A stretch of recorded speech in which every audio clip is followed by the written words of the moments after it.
Louvado seja o nome do Senhor. Ó, o lenço está dando um legado aí, meus amados. Netinhos já estão também carregando o lenço para passar no povo no final do... Louvado seja o nome do Senhor. Amém. Graça e paz.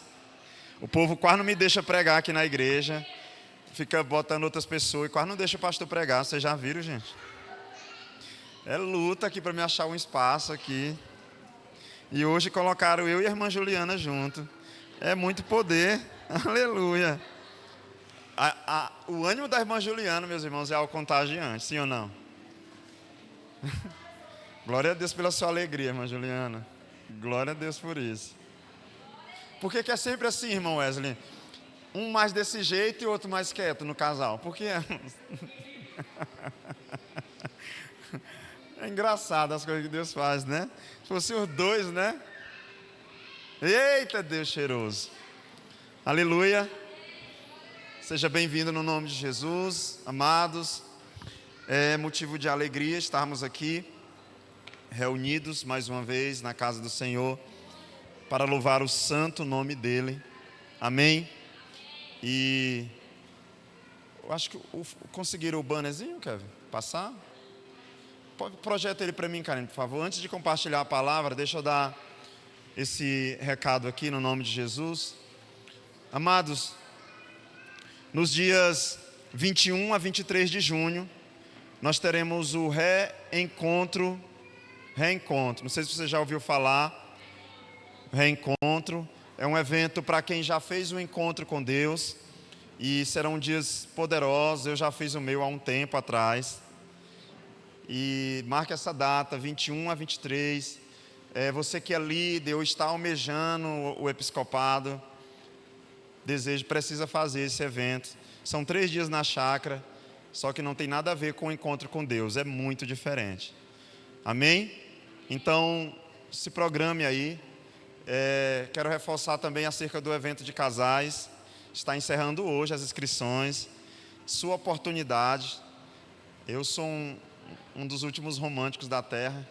E eu sei como dá trabalho organizar coisa de dia de namorada, para a esposa. Então, nesse dia já está tudo preparado, você não vai se esforçar em nada. Tá bom? Então, qualquer coisa, procure irmã Kelly, irmão Júnior, para que você possa fazer a sua inscrição. Aleluia! Glória a Deus! Minha esposa precisou visitar alguns familiares dela, para umas partes do Pará, algo urgente, nada programado. Ela disse, fica com um menino, eu levo o outro. E isso foi 10 horas da manhã, quando foi 11, ela estava na estrada. Então eu estou esses dias com o João Lucas, na obra com ele está sendo meu Timóteo. E ela levou a Sara, né? Então por isso ela não está aqui comigo. Vocês sabem que onde eu estou, ela está, só justificando a ausência dela. Aleluia? Mas graças a Deus amanhã está de volta.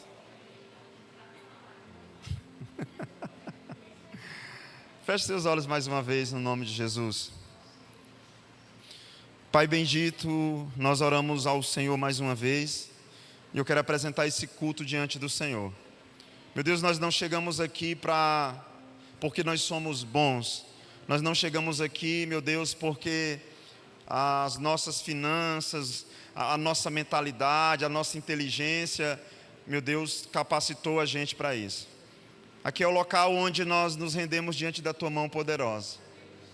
Aqui é o local, Jesus, onde nós nos reunimos como uma assembleia de pecadores precisando de Ti. Precisando ouvir a Tua voz, Jesus. Se tem uma promessa que eu creio, é que tem pão para todo aquele que tem fome e tem água para todo aquele que tem sede.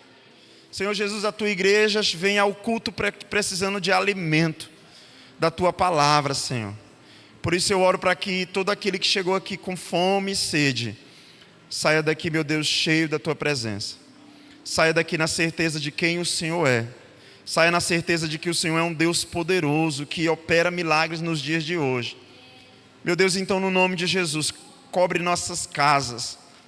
Cada família, toda esposa que deixou o marido, meu Deus, ou o marido deixou a esposa em casa, os filhos, os pais, aqueles que têm clamado pelo milagre da salvação. Eu oro para que a gente entenda que neste culto tudo está cooperando para aquilo que o Senhor quer fazer. A Ti a honra, a glória, o louvor, o senhorio. mas a nós a alegria de servir o Senhor. E que seja assim até o final das nossas vidas, no nome de Jesus. Abra sua Bíblia, por favor, no livro de Gênesis, capítulo de número 6. Gênesis 6 é um texto bem conhecido, talvez um dos textos mais assustadores da palavra de Deus. Afinal de contas, a nossa história poderia ter acabado aqui em Gênesis 6. Gênesis capítulo 6, verso 8, só contextualizando, Gênesis 6 é quando Deus olha para a terra e Ele diz: arrependo-me de ter feito tudo isso. E então o Senhor diz: eu vou destruir tudo, vou acabar com a obra das minhas mãos. O homem se tornou mal demais. Mas, graças a Deus pelo verso 8, diga graças a Deus, pelo verso 8. No capítulo 6, verso 8, a Bíblia vai dizer assim: a Noé, porém, o Senhor mostrou benevolência. Verso 9, a arca e a história da família de Noé. Agora eu quero que você tire a palavra família de Noé e coloque o sobrenome da sua família. Essa é a história da arca e da família dos... Não, vamos lá, me ajude. Só tem santos aqui. Cadê os Silva? Farias, Araújo.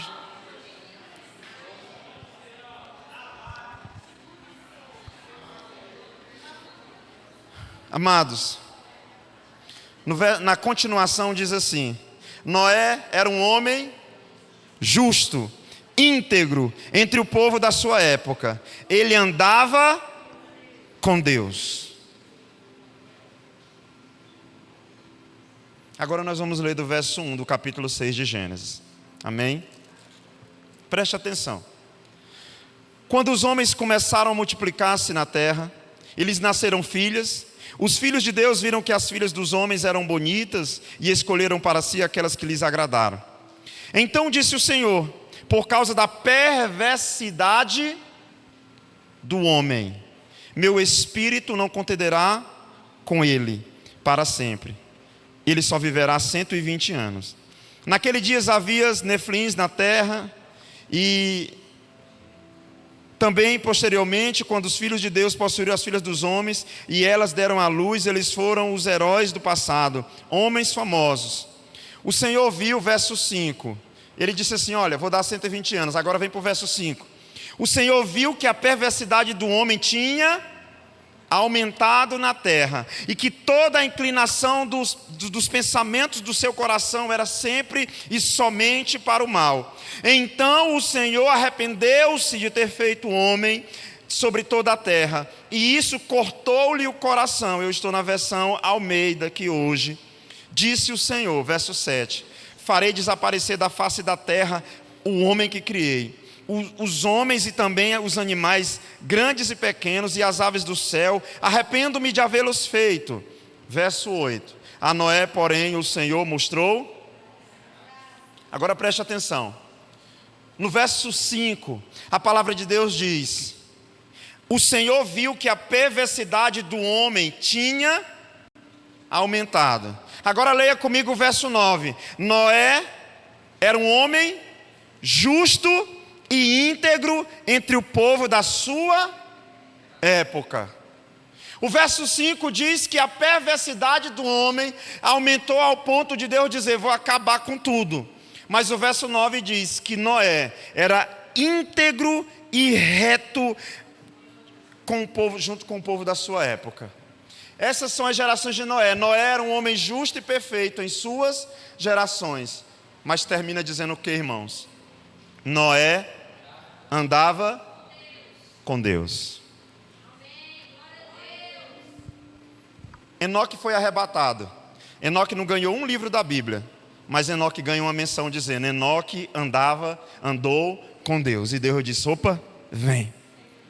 Amados, a Bíblia mostra desde o princípio que Deus faz a obra na vida daqueles que, mesmo em meio a tempos perversos, decidem andar com Ele, decidem caminhar com Ele, decidem obedecer a sua palavra, decidem seguir os seus caminhos. O verso 5 diz que aquela época era a época dos homens mais prostitutos. Onde é que está isso? Está implícito. O Senhor viu que a perversidade do homem tinha aumentado.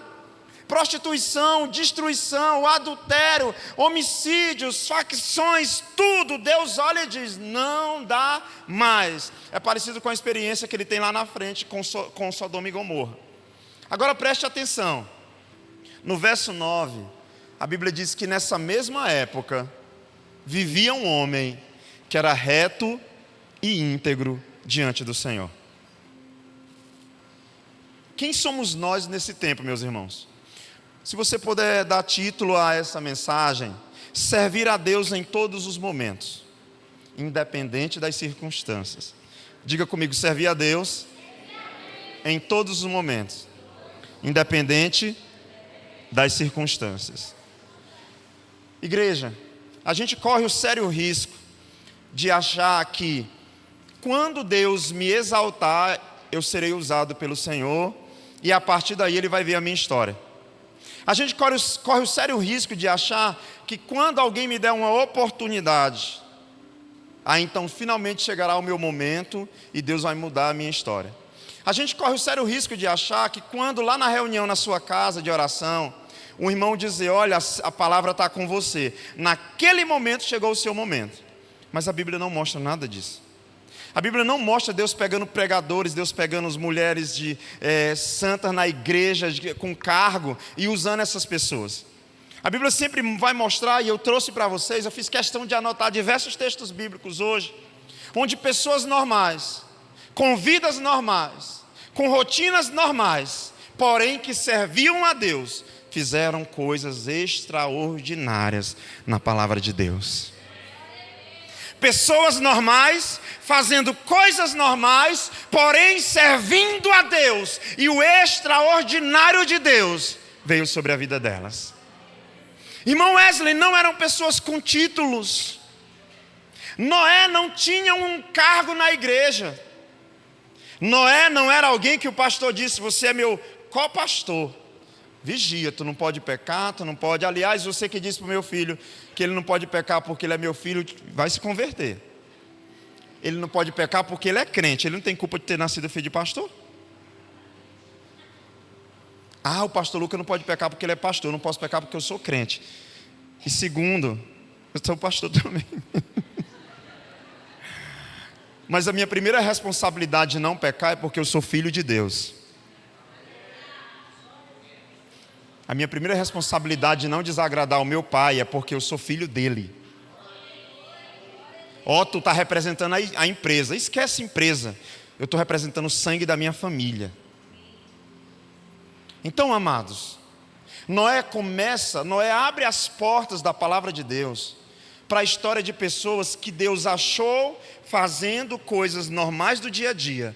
Deus olhou para essa pessoa e disse, você não é pregador, você não dança, você não pula, você não toca, mas eu estou olhando para ti e eu estou vendo o que você tem feito e me agradado disso, e por causa disso eu vou fazer uma obra na tua vida. Tudo muda na nossa vida quando a gente tem a percepção de que Deus nos vê quando ninguém vê. Provérbios 15:3, a Bíblia diz, os olhos do Senhor estão em toda parte, contemplando os bons e os maus. Deus não se agradou de Noé porque Noé fez uma arca gigante. Deus se agradou de Noé porque num tempo onde todo mundo era perverso, ele era reto e íntegro.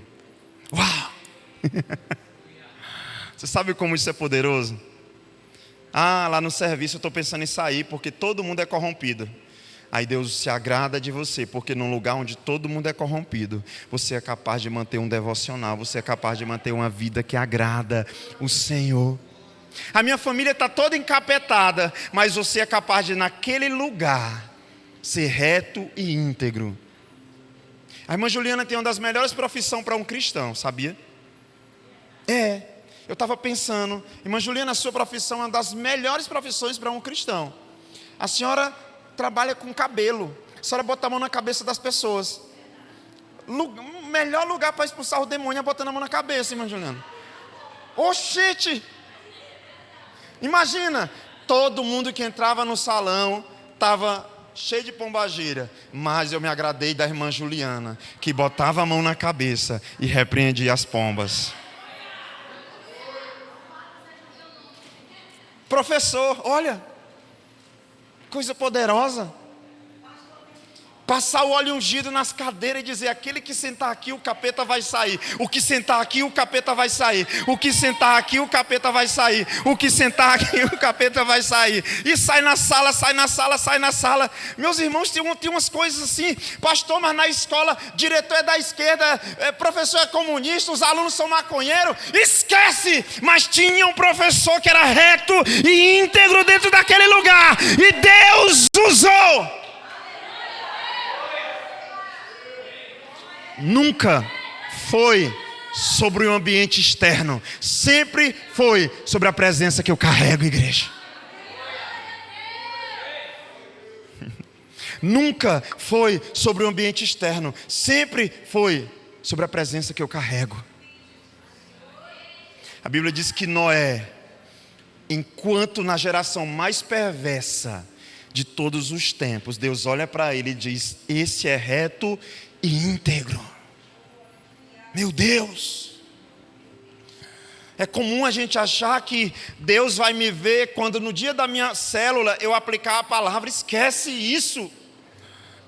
Deus vai me ver no dia que eu for escalado para intercessão. Eita, aquele colete amarelo, o anjo vê de longe.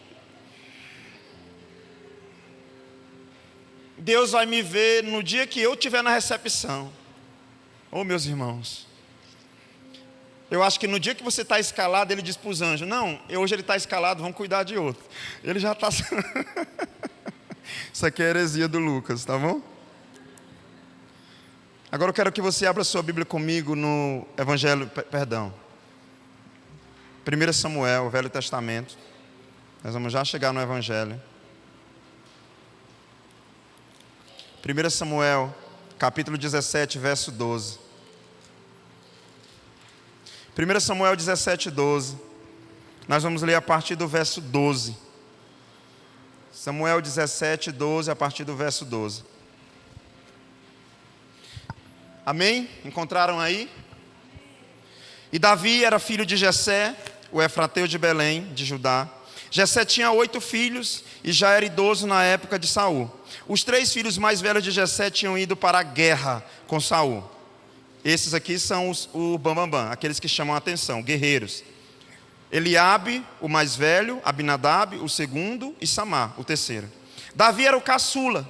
Os 3 mais velhos seguiam Saul, mas Davi ia ao acampamento de Saul e voltava para apacentar as ovelhas de seu pai em Belém. Uau! Davi aqui é formado em teologia. Davi aqui tem os cursos para servir na igreja, diaconais. Davi aqui é o cara que... Não! Olha só, olha a profissão de Davi. Será que a gente queria esse Davi? Só que não, irmãos. A gente gosta do Davi matador de gigante. A gente gosta da versão Davi 2.0. O Davi guerreiro. O Davi batalhador. O Davi que luta, que dá mortal, que faz pirueta. Só que a Bíblia apresenta um Davi diferente. Esse Davi aqui, ele ia de um acampamento ao outro para apacentar ovelhas. Mas preste atenção.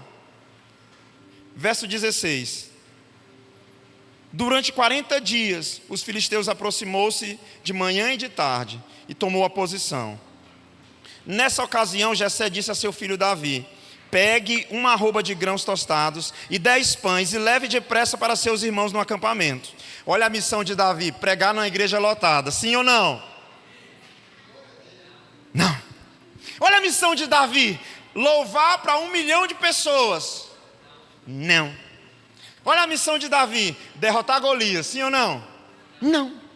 Olha a missão de Davi, coisa que eu fiz muito: levar uma marmita para o meu pai com comida. Eu vim da roça, e eu lembro que papai ia roçar, e a mãe fazia uma marmita, não sei se ainda existe, deve existir. Tinha umas vasilhas que encaixavam uma na outra. Aquilo já foi depois. Primeiro, meu amigo, era luta. Irmãos, e eu lembro que a de cima parece que não tinha tampa, e a gente não podia fazer assim, que o caldo derramava. Uma das minhas primeiras profissões foi essa: levar bandeco para os trabalhadores. Delivery. Já existia muito, na minha época já tinha delivery. O povo só botou o nome bonito. Eita, Deus cheiroso. Nessa ocasião, Jessé disse a seu filho Davi: pegue uma arroba de grãos tostados e 10 pães e leve depressa para seus irmãos no acampamento. Leve também esses 10 queijos ao comandante da unidade deles. Olha, ele vai lá para se apresentar como soldado. Não, levar queijo para o comandante. Veja como estão seus irmãos e traga alguma garantia de que estão bem.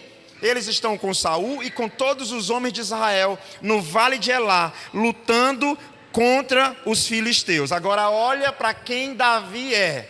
Próximo versículo.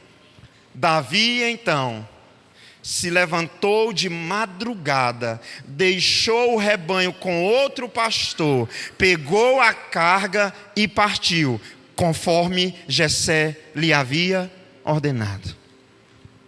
Igreja, eu apresento a vocês um filho obediente, servo, prestativo, responsável. Cuidou de tudo, ele era pastor de ovelhas. Ele falou para outro pastor, uma coisa muito comum, falar para outro vaqueiro: cuida desse gado aqui que eu estou saindo. Entregou o gado, levantando-se de madrugada. Esse é o Davi que daqui a pouco se torna rei. Esse é o Davi que daqui a pouco faz o gol do final da Champions. Os homens me entendem, as mulheres, eu não sei. A pessoa que vai ser o protagonista do seriado, do negócio dos povo dos olhos puxados lá. Como é o nome, gente? Do dorama. É o protagonista do dorama. Esse Davi a gente pouco conhece. O filho obediente, o servo, o prestativo, o cuidadoso. Nós ligamos os holofotes para o Davi matador de gigante, para o Davi que lidera exércitos. Mas, meus irmãos, Deus olha para Davi e ele vê Davi nos bastidores, fazendo o básico, simples, e fazendo aquilo com excelência. Eu quero te trazer uma revelação bombástica. Deus te viu hoje antes de você vir para o culto, sabia?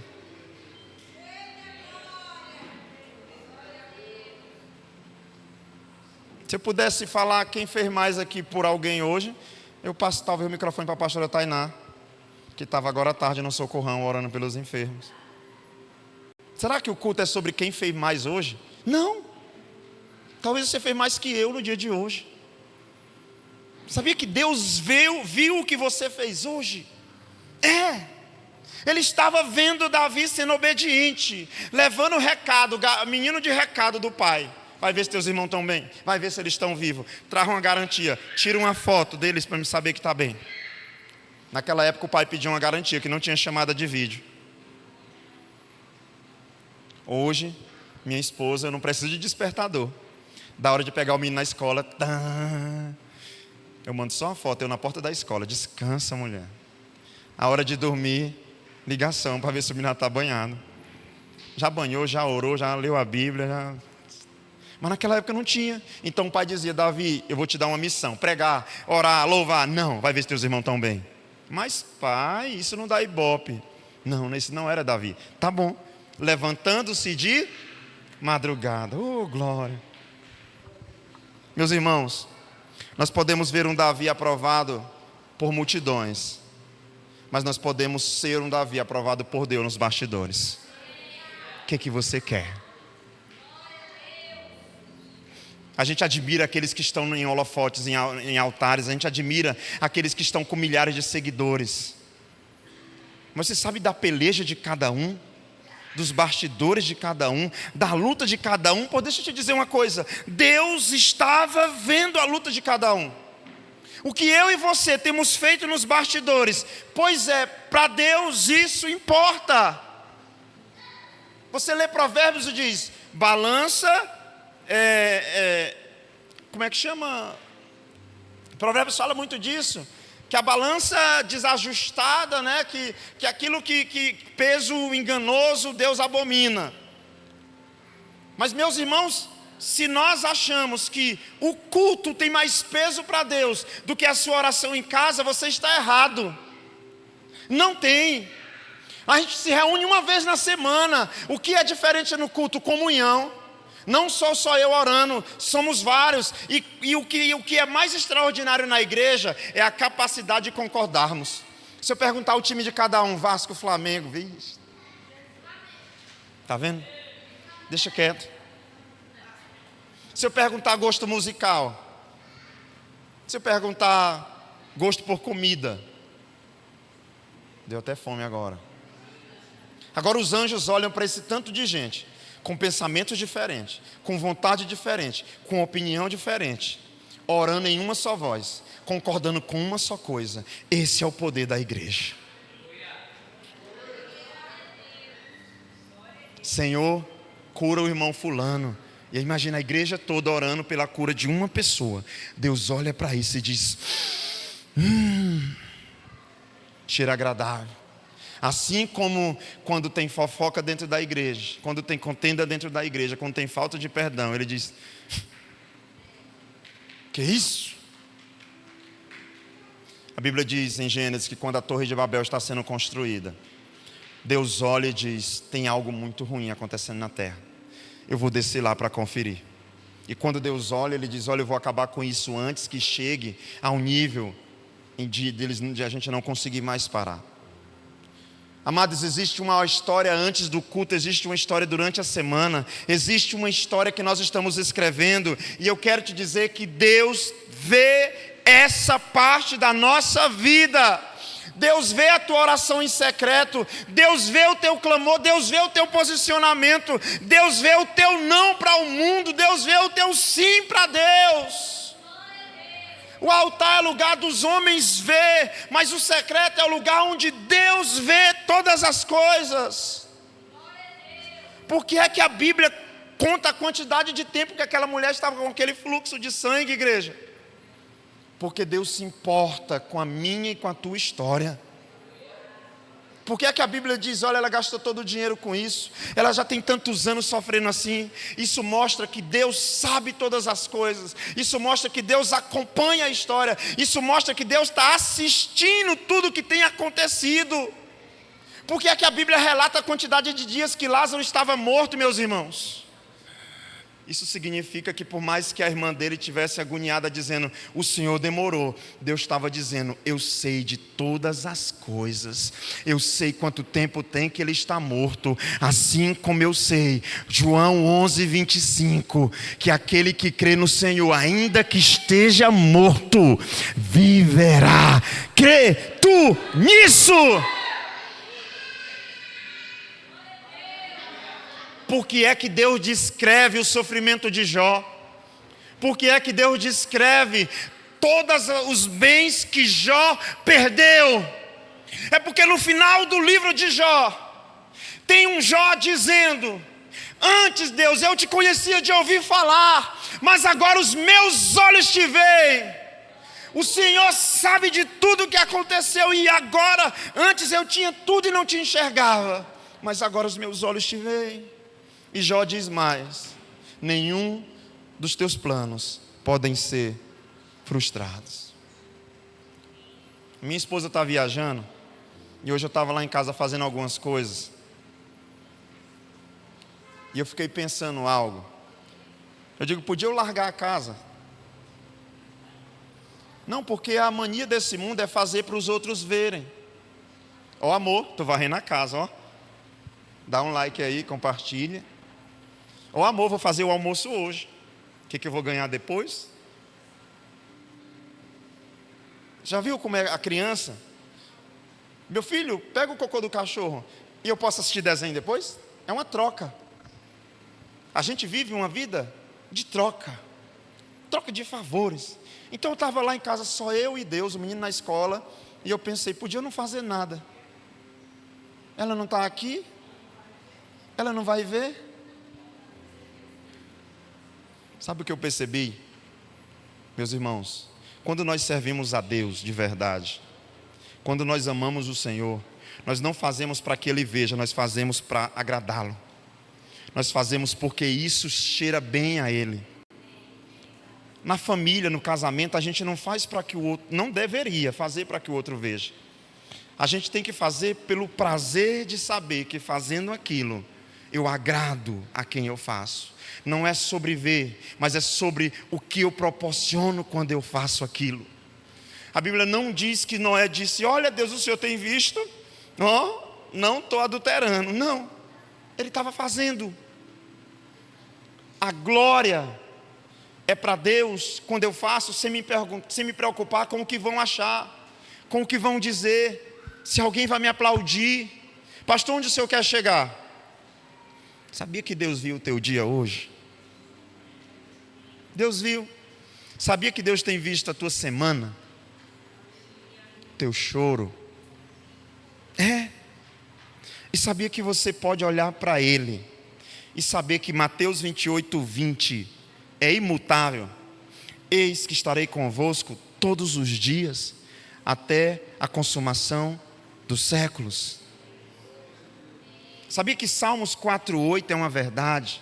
Em paz me deito e logo pego no sono, porque só o Senhor me faz habitar em segurança. Salmos 91 diz que a sombra do Onipotente eu vou descansar. Eu sei que existe uma sombra que está sobre a minha vida.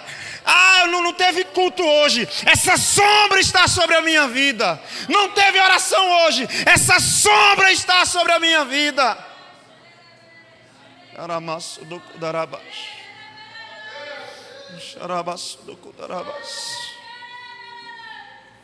Irmãos, Deus se alegra tanto em um ensaio. Ele não vem só no dia da apresentação, Ele está nos ensaios. Ele está vendo quando a corda do violão quebra. Ele está vendo quando você que vai pregar no final do ano chora, dizendo: Senhor, eu não vou dar conta, eu estou com medo. Ele está dizendo: você vai sim, você vai entregar a minha mensagem, eu estou com você, só fala sobre mim. Mas a gente tende, por causa desse mundo, achar que Deus está nas grandes apresentações. Não! Ele é o Deus de ver Davi levando o recado do Pai. Ele é o Deus de ver Noé sendo íntegro, sem ser pastor, sem ser líder de nada. Ele andava com Deus. Um dos testemunhos que eu mais vi na minha adolescência, que me impactaram, foi do pastor Josué Irion. Ele conta que quando ele estava na Jocum, em Minas Gerais, treinando para ser um evangelista, ele, uma hora, foi pregar nos campos, Contagem, se eu não estiver enganado, e ele tinha uma das pessoas que estavam fazendo o seminário com ele, que tinha uma plantação de melancia, e ele conta que para perder o nervosismo e para fluir, ele pediu uma melancia, a pessoa deu, ele botou uns cabos de vassoura no chão, enfincou as melancias na cabeça dos cabos de vassoura assim, e ele disse que pregava dia e noite para a melancia: se converte, vocês pecadoras de mão suja. Salmos 24. E ele disse que nunca uma melancia se converteu. Mas um belo dia ele está pregando na igreja de Pyeongchu, na Coreia do Sul. Não sei se você sabe, é a maior igreja do mundo. E eu tenho vontade de visitar. Nós vamos, diga amém. 550 mil pessoas em um culto. Você já imaginou mais de meio milhão de pessoas em um culto? 65 mil diáconos servem na ceia. 45 mil diaconisas na recepção e nos demais serviços da igreja. Ele olha para aquela igreja, a maior convenção de jovens da Assembleia de Deus da Ásia. E ele diz que Deus diz assim para ele: das melancias eu te tirei para a maior igreja do mundo. Eu sou ou não sou um Deus que estava contigo o tempo inteiro, Josué? Das melancias eu te tirei para a maior igreja do mundo. Ele estava lá, em cada processo. Irmãos, eu sirvo a um Deus presente. O milagre ele é um processo na nossa vida. Sabe qual é o nosso erro? Eu vou para o culto para receber o meu milagre. Mas como tem sido os teus dias? Como tem sido a tua vida? Milagre não é algo que eu encontro em um culto. Milagre é algo que eu busco durante toda a minha vida. Talvez num culto aconteça, talvez no meio da rua, talvez dentro de um banheiro, talvez em um hospital. Mas não é que aqui coisas... Não, irmãos. Aqui é o lugar que os pecadores se reúnem para pedir perdão a Deus pela misericórdia. No caso de Noé, só mudou o desafio. Deus disse: agora você vai construir uma arca. A Bíblia diz que ele começa a construir 100 anos construindo. A Bíblia não vai relatar exatamente, mas foram 100 anos para construir a arca. Agora sim ele está fazendo algo que Deus mandou. Deus diz: Noé, construa a arca.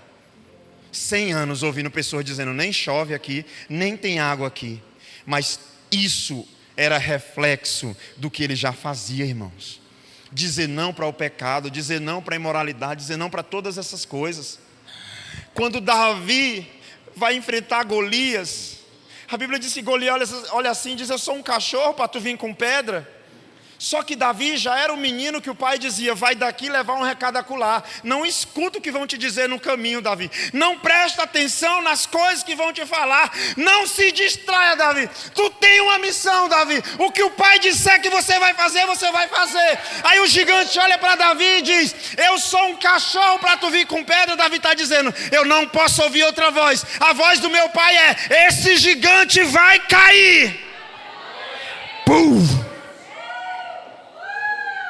Caiu de testa no chão. Mas só mudou o desafio.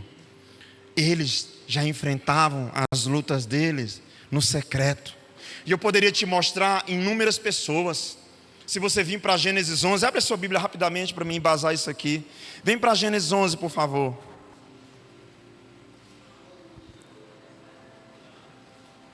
Verso 31 e 32 é quando Abraão aparece na Bíblia. Preste atenção. E tomou Terá o seu filho Abrão, seu neto Ló, filho de Arã, e sua nora Sarai, mulher de seu filho Abrão. Juntos partiram de, preste atenção, Ur dos Caldeus para Canaã. Mas ao chegarem a Arã, estabeleceram-se ali. Terá viveu 205 anos e morreu em Arã. O que é que esse texto tem de mais?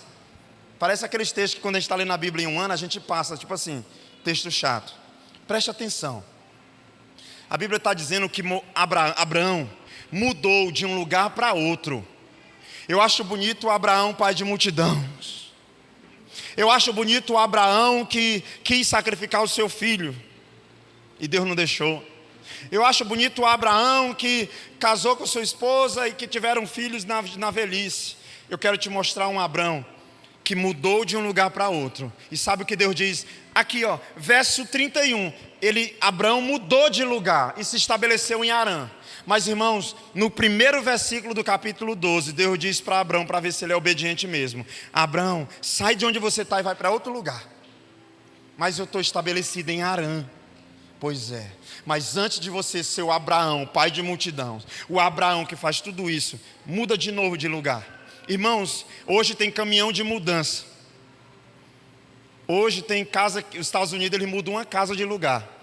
Naquela época, quando diz assim, que eles se estabeleceram em um lugar, era muito tempo para armar todas as tendas, para montar um local para cuidar dos animais, era muito tempo. Capítulo 12, verso 1. Então o Senhor disse a Abraão: sai da tua terra, do meio dos seus parentes e da casa de seu pai, e vai para a terra que eu te mostrarei.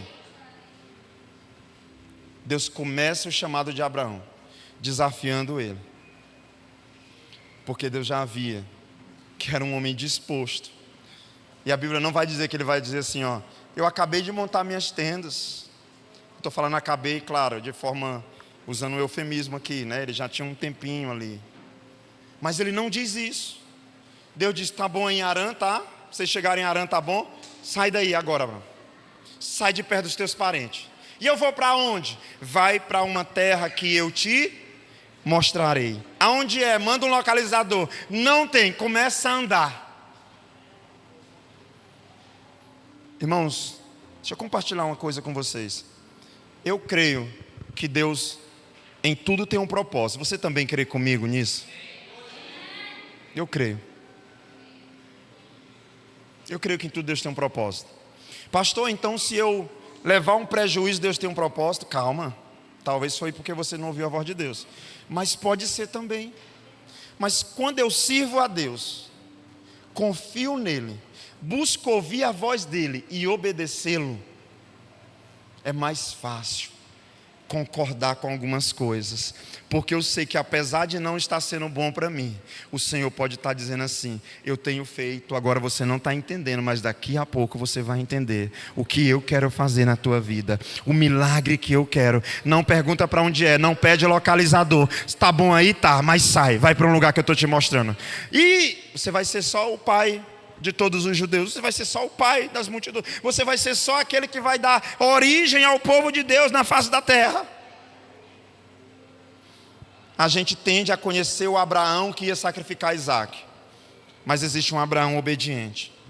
Deixa eu te falar uma coisa, igreja, o que eu e você estamos fazendo hoje tem cooperado para o que vai ou não acontecer daqui a pouco. O que eu e você estamos fazendo agora tem cooperado para o que Deus vai fazer ou não daqui a pouco. Aliás, deixa eu te dizer mais uma coisa. Milagre é uma consequência da constância em Deus. Não é uma consequência de um crente que diz: ah, não estou fazendo nada, vou para um culto e lá eu creio que Deus vai fazer. Não! Milagre é consequência de constância, de uma fé, de uma dedicação, de uma entrega, de uma busca, meus irmãos. Pastor, mas tem gente na Bíblia que não fez nada disso. Você vai ver quem foi. Alguém foi buscar o milagre por ele.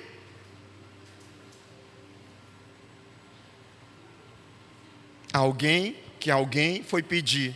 Alguém trouxe na maca pelo telhado, alguém que foi pedir pelo seu servo, uma serva que foi pedir, é sempre assim. Mas no meu caso e no seu, meus irmãos, o milagre é uma consequência de uma vida voltada para o Senhor. Será que nós estamos tendo uma vida que está cooperando para o milagre? Se você tiver com a cirurgia marcada e começar a comer coisas que vão atrapalhar na tua pressão, que chegar o dia da cirurgia, o médico vai dizer: estava tudo certo, mas tua pressão está alterada. O hospital está pronto, o anestesista está pronto, o instrumentador cirúrgico está pronto, a equipe está pronta, mas você não vigiou. O milagre não vai acontecer, a cirurgia vai ser remarcada.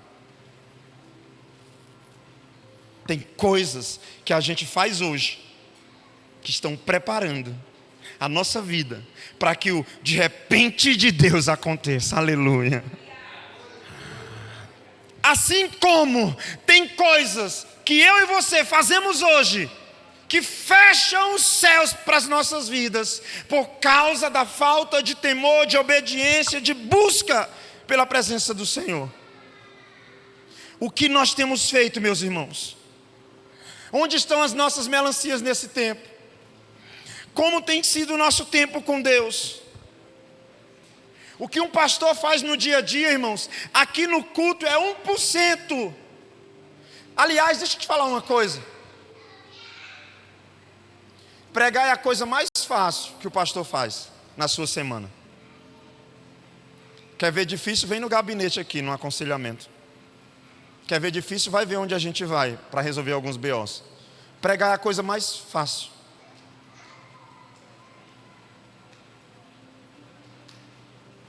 Pastor, eu estou me sacrificando, eu estou indo para a célula. Não é sacrifício, é o mínimo. Eu estou me sacrificando, indo para o culto. Não é sacrifício, é o mínimo. É um benefício para você. Você vai trazer bênção para a tua vida. Agora, o que eu e você temos feito de segunda a domingo, a forma como você olha para a sua Bíblia, a forma como você prepara uma canção para o teu devocional na tua casa,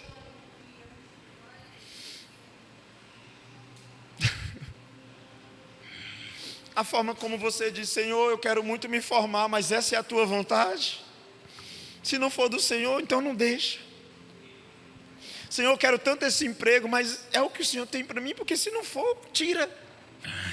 Meus irmãos, essas coisas, essas mínimas coisas do dia a dia, fez Deus não destruir a humanidade, fez Deus fazer de Davi um rei.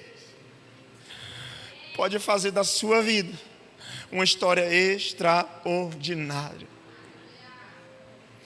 A Bíblia diz que Moisés pastoreava o rebanho de seu sogro Jetro, e Deus disse para Moisés: tenho uma ideia para ti, vai tirar meu povo do Egito. Eu não sou capaz, Deus diz. Se você olhar na sua Bíblia no livro de Êxodo, capítulo 13, verso 1, coloca aqui. Moisés é conhecido como um cara que mais disse para Deus que não era capaz na Bíblia. Mas sabe por que Deus não ouviu a conversa de Moisés? Por causa disso. E apacentava Moisés o rebanho de Jetro, seu sogro. Irmãos, quem cuida das coisas do sogro sabe cuidar de uma igreja. Cuidar de coisa de sogro e de sogra eu sei como é. Não sei se você já pegou o carro da tua sogra emprestado. Meu Deus do céu, me livra do homem mau, Senhor. Guarda esse carro, livra de acidente. Eu quero nem ver minha sogra zangada. É assim. Você pega uma coisa do seu sogro emprestado, não sei vocês. Ele é pastor batista, meu sogro. Presidente da Convenção Sul. Eu digo: Senhor, ele é mais crente que eu. Tem misericórdia da minha vida. Meu filho, faz isso aqui para mim, Jesus, amém. E apacentava Moisés o rebanho de Jetro, seu sogro, sacerdote em Midian, e levou o rebanho atrás do deserto e chegou ao monte de Deus. O que acontece em seguida? Quando Moisés diz: quem sou eu? Deus diz: é aquele que cuida de um rebanho. Se cuida de um rebanho, se faz direitinho, você vai tirar meu povo do Egito. Vai sim. Não vou não, vai sim. Não vou não, vai sim. Vai. Eu não vou não, vai. E se Faraó, vai. E aqui chega uma parte que eu gosto. Quando Deus começa a insistir com você e você diz não. Mas Deus, ele não vê o que os homens vê. Quem é fulano que eu nunca vi? Deus vê aquele que todos os dias ele vê no teu secreto. Então, enquanto as pessoas estão dizendo: quem é aquele que eu nunca vi? Deus está dizendo: é aquele que todos os dias anda comigo, que todos os dias está na minha presença. É aquela que dia e noite chora pela sua família, intercede pelos seus filhos. Eu acho que esse tempo da gente fazer as pessoas perguntar quem somos nós, para que Deus diga que sabe quem nós somos de verdade. No livro de Daniel, você que está estudando, que quer ser usado em meio aos concursos da vida e essas coisas, eu acho extraordinário no livro de Daniel, quando a Bíblia diz que o rei diz assim: separa jovens inteligentes, separa jovens estudiosos, separa jovens talentosos. Olha, gente, como é que Daniel entra na Bíblia? Ele é menininho de papai. Eu não digo rico não, eu estou dizendo alguém dedicado aos estudos. Daniel, Misael, Azariel, o nome sempre atrapalha, né? Sadraque, Mesaque e Abednego. Eles aparecem como na Bíblia? Porque o rei queria jovens prendados. Pastor, onde o senhor quer chegar?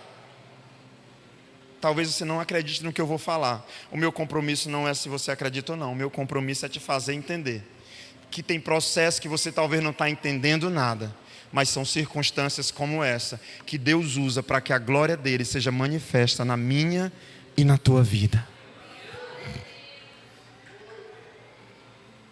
Tem circunstâncias que parecem não fazer sentido, mas são em circunstâncias como essa que o sobrenatural de Deus vem. Tem pescaria que parece só mais uma pescaria, mas talvez é nessa pescaria que Jesus aparece na praia. Tem noite mal dormida que parece ser só mais uma noite mal dormida, mas é nessa noite que você vai ter uma experiência sobrenatural com o Senhor. Diga eu creio. Deixa eu te falar uma coisa, com muito temor e tremor.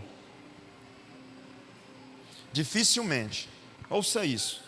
Ouça essa fala desse experiente pastor, com os dias gastos, com poucos cabelos na cabeça. Dificilmente Deus vai te usar em algo que Ele já não tenha trabalhado isso na tua vida em algum momento. Eu vou falar com outras palavras. Dificilmente a obra que Deus vai fazer na tua vida hoje não vai ser algo que em algum momento da tua história o Senhor já não forjou o teu caráter naquela área ali.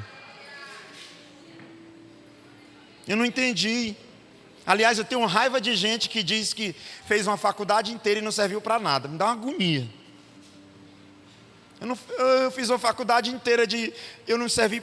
Tu vai entender daqui a pouco, quando Deus te mandar para uma nação para evangelizar lá na Ucrânia, tua faculdade for útil, aí tu vai entender, criatura. Se você serve a Deus, se você é obediente à voz de Deus, tem coisas que parecem não fazer sentido. Por enquanto, meus irmãos, dificilmente Deus vai nos usar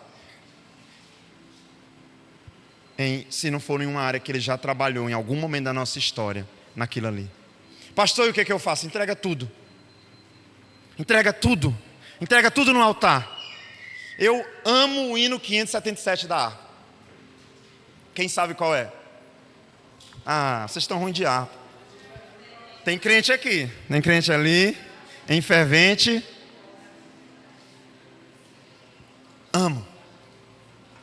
Era com esse hino que eu estava louvando quando minha esposa acordou de manhã e disse: eu ouvi um negócio, o que era? Era um hino da harpa, era tu cantando, eu estava tonto assim. Mas eu amo o refrão. Quando tudo perante o Senhor estiver, e todo o teu ser Ele controlar,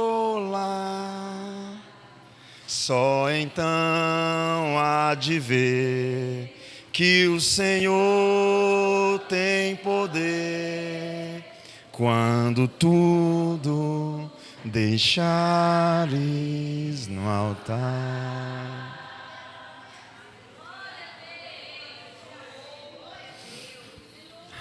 Só que a gente acha que altar é púlpito de igreja. Não é. Você tem um altar lá no teu quarto com a tua esposa. É. Você tem um altar lá no teu serviço. Eu tinha um no meu. Um lugar que eu chorava e voltava com a cara lavada. Altar não é púlpito de igreja, irmão. Isso aqui é uma plataforma construída por homens. Altar é um lugar em que eu digo para o Senhor: aqui tu és o centro, aqui tu é o primeiro, Senhor. Aqui é o meu lugar de deleite, de derrame na tua presença. Às vezes a gente deixa de mão os altares para vir para o culto, para buscar uma única vez na semana. Eu quero finalizar com um texto que está no livro de... Não vou ler isso aqui não. Vá para Neemias, por favor.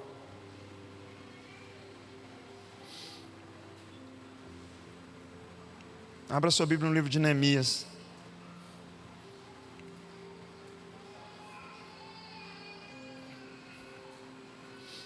Ah, meu Deus. Capítulo 1. Neemias 1. Coloca para a gente, por favor. Neemias 1. Olha isso aqui comigo, por favor. Por favor, leia aqui comigo. Vamos ler nessa versão. As palavras de Neemias, filho de Acalias. E sucedeu no mês de Quislev, no ano 20º, estando em Suzã, que veio Anani, um dos meus irmãos, ele e alguns de Judá, e perguntei-lhes pelos judeus que escaparam e que restaram do cativeiro, acerca de Jerusalém. Presta atenção, volta, por favor. Qual é a pergunta dele? Eu perguntei por aqueles que estavam no cativeiro. Neemias é alguém preocupado com o que aconteceu com o povo. E o que aconteceu com os que restaram no cativeiro? Pode passar. E disseram-me: os restantes que ficaram no cativeiro, lá na província, estão em grande miséria e desprezo. E o muro de Jerusalém foi destruído, queimado a fogo. Olha a notícia. Agora olha o que Neemias faz. E sucedeu que, ouvindo esses relatos, assentei-me e chorei. E lamentei por alguns dias. E estive jejuando e orando perante o Deus dos céus. Essa é a parte de Neemias que ninguém conta. Sabia que tem uma parte da nossa vida que ninguém conta, mas que o Senhor sabe? Quando a gente chora, quando a gente clama, quando a gente pede. Mas eu quero finalizar esse culto te dizendo uma coisa. Se coloca de pé, por favor.